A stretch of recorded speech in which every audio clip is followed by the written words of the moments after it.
Buen día, estamos en La Mula Televisión, yo soy Jacqueline Fox. Vamos a empezar el programa hoy con una entrevista a un psicólogo, Raúl Valdés, debido a que este domingo en un programa de Canal 2 emitieron imágenes de una evaluación psicológica hecha a Rosario Ponce, involucrada en la desaparición del joven Ciro Castillo en el Colca.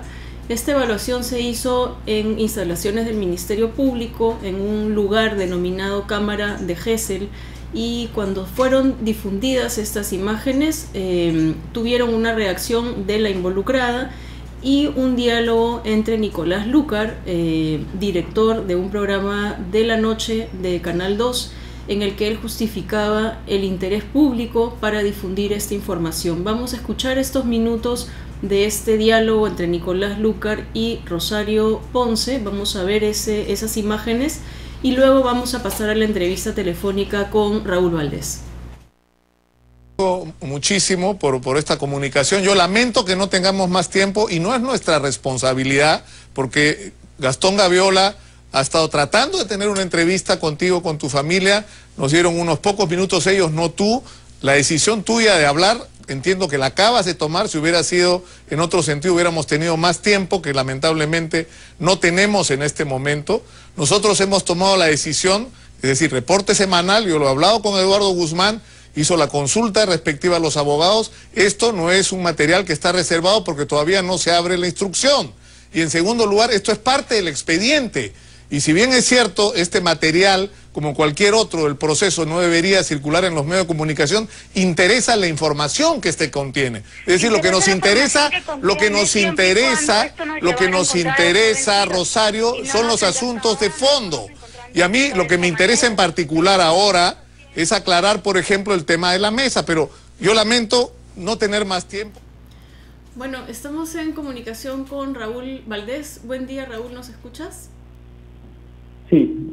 Raúl, buenas tardes, Jacqueline, muchas gracias por la invitación. Gracias también. Lo que quisiéramos consultarte, dado que tú eres un psicólogo que investiga asuntos forenses y conoce más de las condiciones en las que se realizan estas evaluaciones, la primera pregunta es ¿cuál es el tipo de reserva que merecen estas evaluaciones psicológicas o psiquiátricas que forman parte de una investigación del Ministerio Público? Sí, bueno, Jacqueline, en primer lugar, este es un tipo de evaluación psicológica particular, ¿no? Es un peritaje. ¿Y en qué consiste esta evaluación? Las autoridades pertinentes piden a un perito profesional psicólogo que se pronuncie sobre características de la personalidad o el estado mental de una persona que ayude un poco al juez a entender la situación y poder tomar decisiones. Entonces, si bien no es un caso en el que la persona acude voluntariamente a conversar con un psicólogo, los principios de confidencialidad siguen siendo exactamente los mismos. ¿Y por qué es así?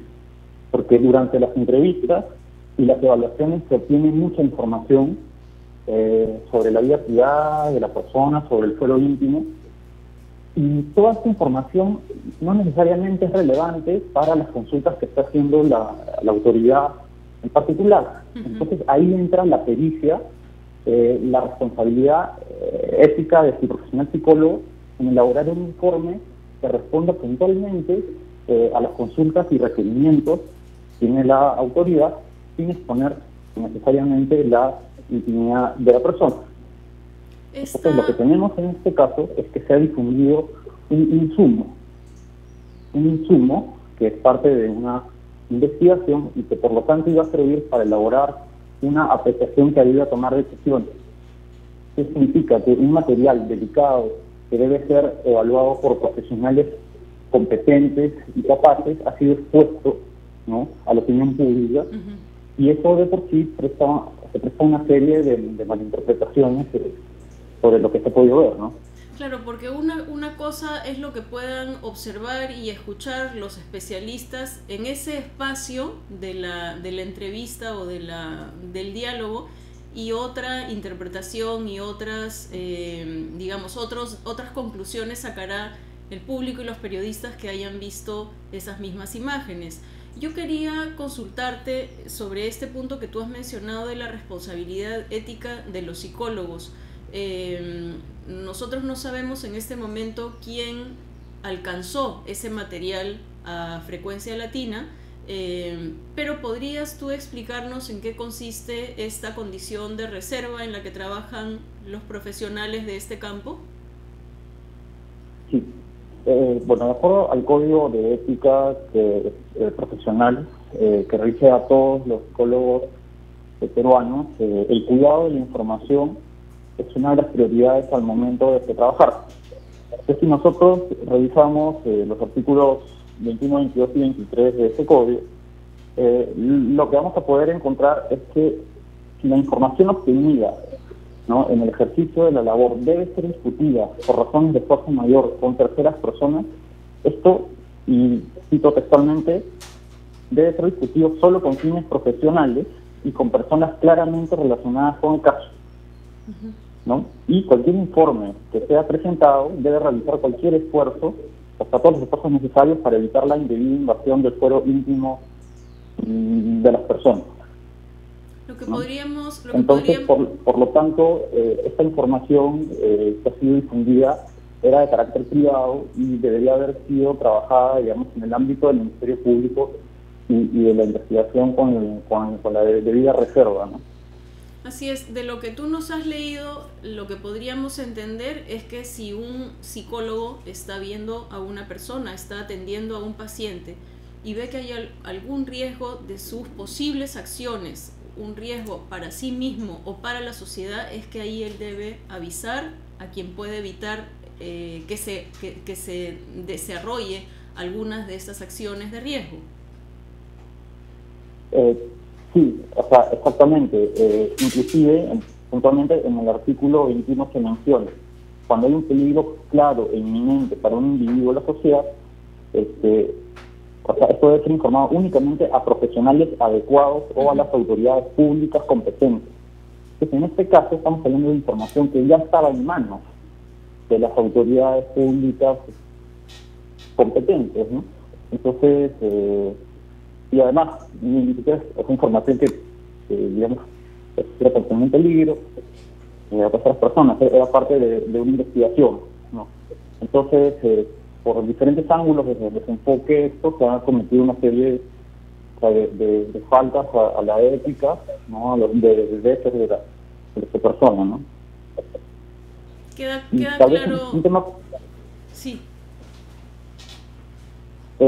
Sí, un tema adicional, como mencionaba, es que la Cámara de Gesell, ¿no?, el lugar donde ha sido realizada esta entrevista, está pensada para proteger a la persona que se somete a un interrogatorio, sea un testigo, sea una víctima, o sea un acusado, ¿no?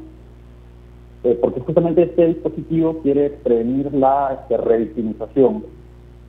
¿Qué cosa significa esto, no? Cuando uno es interrogado sucesivas veces por la policía, por el fiscal, por los peritos, uno tiene que repetir muchas una historia que puede ser muy dolorosa, ¿no? Entonces, en este caso, con este dispositivo lo que se hace es que muchas personas y autoridades puedan ver al mismo tiempo la entrevista y no se tenga que sobreexponer repetidas veces a la persona. Entonces, en este caso, vemos claramente que un instrumento de protección a la persona ha sido usado en un sentido completamente contrario. Bueno, ¿hay alguna otra situación en la que a ti te parezca que una evaluación psicológica es posible que sea, digamos, se pueda convertir en un material de interés público? Porque normalmente los exámenes médicos o las opiniones de los médicos acerca de un paciente son confidenciales. Hay una condición de secreto en esto y deberíamos entender que ese mismo tipo de secreto se aplica para este caso. ¿Es así? Sí, exactamente es así, ¿no? Ya el juez, la autoridad pertinente, va a utilizar los elementos que considere adecuados para sustentar su sentencia o las medidas que se tomen. estamos hablando de información que ya ha sido procesada por el profesional en particular, ¿no? Y no es un material, digamos, como el que se ha difundido en este programa. Lo que hemos visto es un material en bruto, digamos, no hemos visto un informe psicológico, sino el material en bruto al que no debería haber accedido nadie más que los profesionales que podían sacar conclusiones de eso. Exactamente, y la prueba es que la misma fiscal que está llevando el caso ha declarado que esto ha sido una irregularidad y que se van a realizar acciones administrativas para encontrar a las personas que han sido, digamos, responsables de la filtración de esa información. Raúl, tú tienes por digamos, por el campo en el que tú te desenvuelves, tienes información de algunas otras situaciones en las que el periodismo merezca tener acceso a este tipo de material confidencial. Yo creo que en todo caso, si esto se diera, tendría que ser en situaciones muy particulares, pero una cosa bien importante es que también la persona que va a ser evaluada o que va a ser entrevistada tiene que estar informada previamente del uso que se le va a dar a esa información.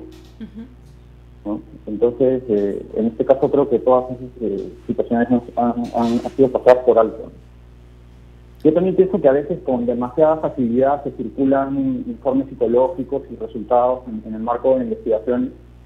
Y creo que estas son cosas que muchas veces ya se están asumiendo por automáticas, pero una cosa importante que hay que decir es que un informe psicológico en este ámbito forense es un instrumento para que se tomen decisiones, no es una sentencia final. Sí. O sea, el psicólogo no es un juez, ¿no? El psicólogo es un profesional que en este tipo de situaciones da información que ayude a tomar adecuadas decisiones. Entonces, lamentablemente, con esta información sale la opinión pública, muchas veces lo que conduce es a estigmatizar a la persona o a sacar conclusiones adelantadas, digamos, que son una invasión, digamos, a la privacidad, ¿no? Bueno, te agradezco mucho, Raúl, tu participación, porque nos has aclarado este asunto que desde el domingo en la noche está siendo muy criticado, pero no teníamos la posición de un especialista, de un profesional del área que conoce acerca de estos temas. Te agradezco y hasta pronto. Muchas gracias también. Vamos a ir a una breve pausa para continuar con nuestra entrevista central al historiador Manuel Burga acerca de desafíos de las universidades peruanas y los problemas que están afrontando.